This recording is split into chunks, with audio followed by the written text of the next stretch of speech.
Hello there.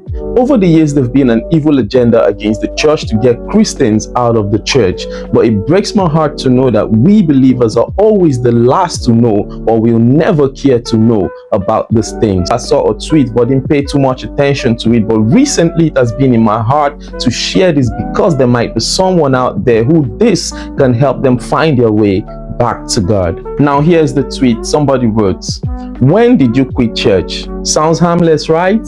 But I'll show you what the devil is hiding under this tweet. You just stay with me. Before I proceed to tell you the agenda behind this tweet, I'll read two of the comments and what I feel about them, just to set perspective on where we are going. Two comments caught my attention. The first was a guy who traveled abroad. He said when he got there, he noticed that most of the things we pray about in Africa are things the government over there already provided, their basic needs. So he stopped praying and stopped going to church. Now it will shock you to know that these are the kind of people who pray jumping from mountains to mountains like monkeys just to get visa abroad. Now you are there and you forget the God who took you there. My prayer for you is that when you will need God, He won't be far from you. The second guy said he left church when his pastor started preaching about tithes and offering.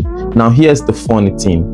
Those who doesn't pay tithes are the ones who are quick to talk against tithes. I bet you if you've paid tithe before, you will know that it's a good thing to do. Now here's the thing about this tweet. Like I've always told you, pay attention to whatever the devil finds, because in it there's a benefit for you. You know that ever since the devil fell, he lost all his powers, but one thing he still has are his tricks and his devices. And the Bible in 2 Corinthians 2:11 already warned us not to be ignorant of his devices. Stay with me as I prove my point on this. The first thing you must know is that the people who make such posts are being paid and heavily sponsored to make believers feel that it is cool to leave the church. And this is the devil trying to amplify or validate what he has been whispering in your ears. And I tell you, when you sin alone, it's always easy to retrace your steps back. But when you sin collectively, it's always difficult to find your way back. And that is what the devil is about with this tweet. Messages like this are already affecting believers, because I've heard people say things like, "I only left the church, I did not leave God." Mind you, if it was okay to do church alone, the Bible will not warn us not to despise the gathering of brethren. When you leave church, that's the devil separating you from the fold so he can eat you up.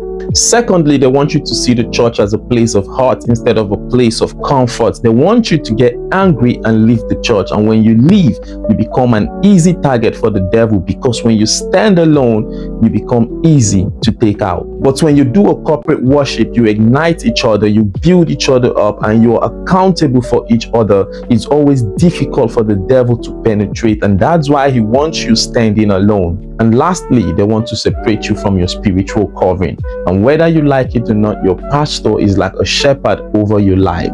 Your pastor is the shepherd, you are the sheep. And you know what will happen when the sheep separates from the shepherd.